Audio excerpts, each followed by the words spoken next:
I'm Mr. Grindler, and here are my creatures.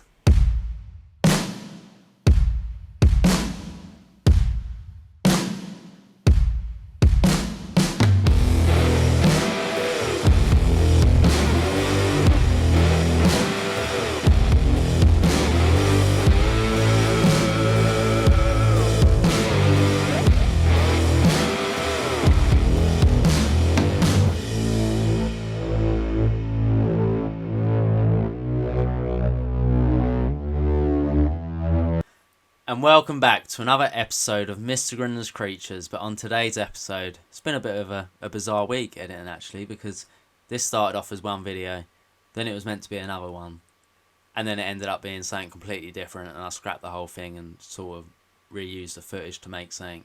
So yeah, for today's episode, it is all about the Chilobrachys Electric Blue. So for those of you that watched my Brighton video, you would have saw that I had a Chilobrachys Electric Blue female that I bought from it was Portsmouth Tarantulas. So it was a juvenile female from Portsmouth Tarantulas, and I've already got a juvenile female and I've got a male as well. But yeah, I just wanted another female, to be fair, because they're absolutely stunning. I love taking photos of them. The feed and footage I get from them is absolutely insane. But for today's episode, we are rehousing this female.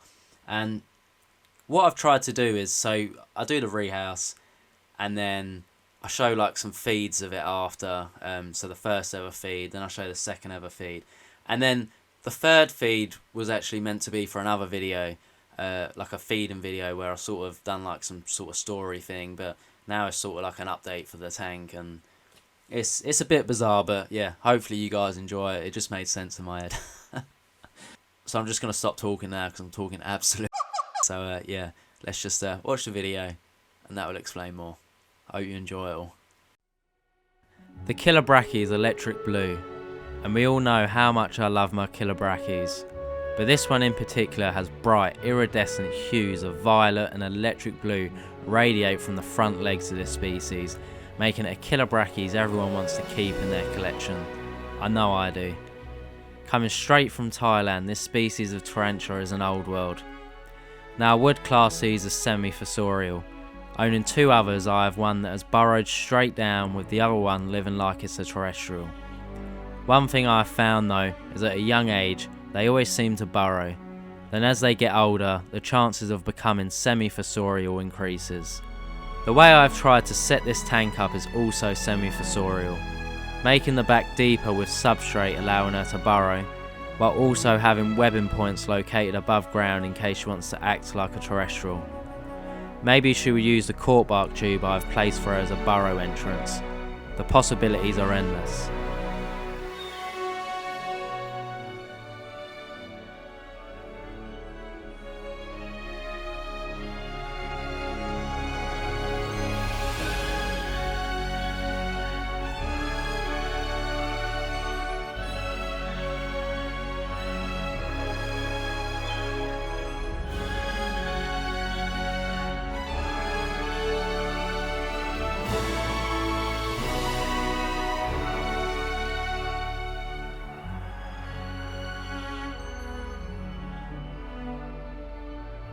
But now we have seen the enclosure, let's have a look at the female that's going to be rehoused into this home.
Absolutely beautiful.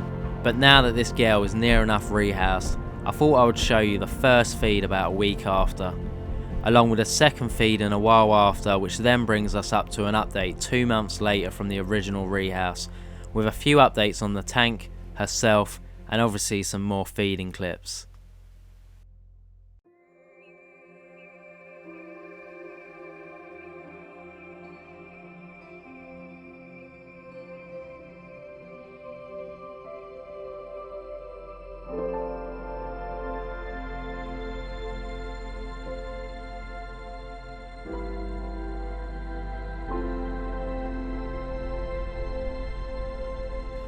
With up to a week passed from the original rehouse, she has so far decided to stay within the cork bark tube while roaming out from time to time.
A couple of weeks later, she has left her cork bark tube and instead gone to the back of the enclosure while webbing the hell out of the rest. Typical Chilobrachys.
Now here we are, 2 months from the original rehouse. With the Chilobrachys being settled in the enclosure for some time now, where exactly has she decided to spend the majority of her time? How exactly is she doing? Has she molted yet? Let's find out.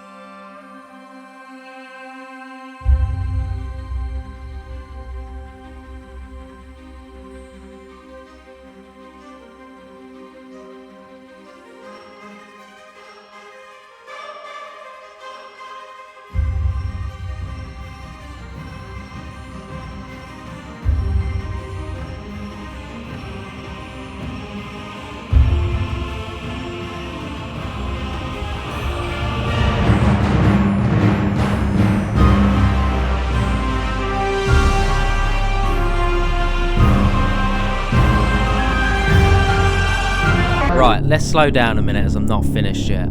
So as we can see, she has decided to stay and settle in the same place that she was during the second feed. And with her molting around about 2 weeks back, we are now given a golden opportunity to feed her once more.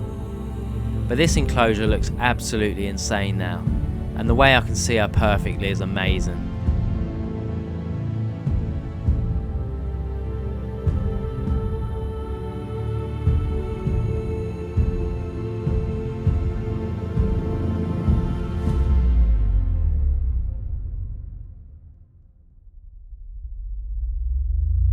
So me being me as always, I had to mess up one way, and that was from this angle. I actually recorded the whole video with 3 angles on the tank, with this being one of them. It would have made the footage so much better further in, but what can you do as I deleted it? By accident, of course.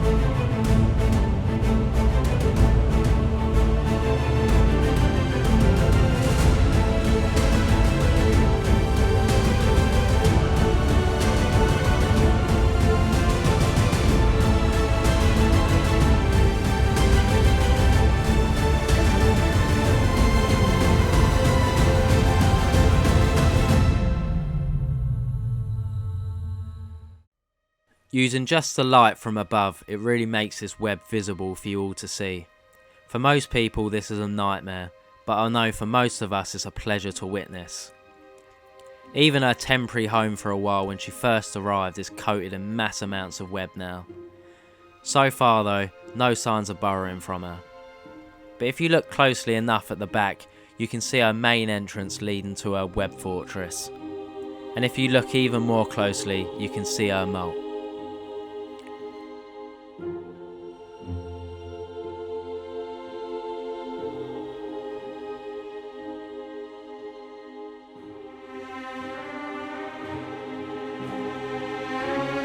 Now let's see if this girl will feast on an adult locust.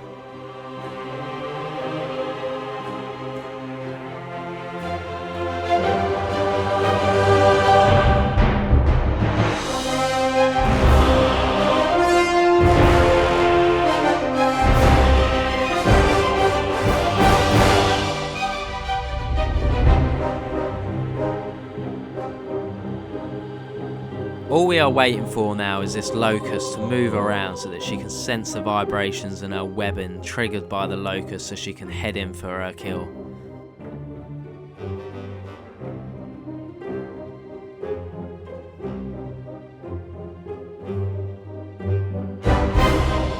And a little more.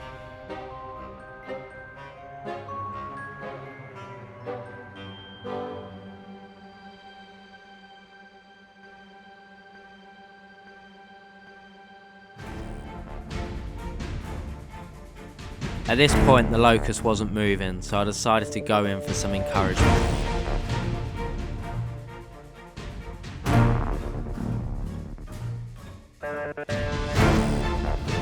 Here she comes in all her glory.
So I really do hope you all enjoyed that footage. If you did, drop it down in the comments. Let me know what your favourite part was, what your worst part was. You know, just hit me. But yeah, your feedback will be appreciated. So thank you very much. But that is it for today's video. So if you could like, comment and share, that would be absolutely great. If you could hit that subscribe button down below and hit that bell icon so you're notified of when I upload next, that would be awesome. Don't forget, I've got Patreon now. 5 different tiers. So if you want to help and support the channel, there's a link down in the description. But thank you very much, guys. Mr. Grindlers down here. So my creatures. So my Balfouries. Have a great week, guys. You all deserve it. Peace.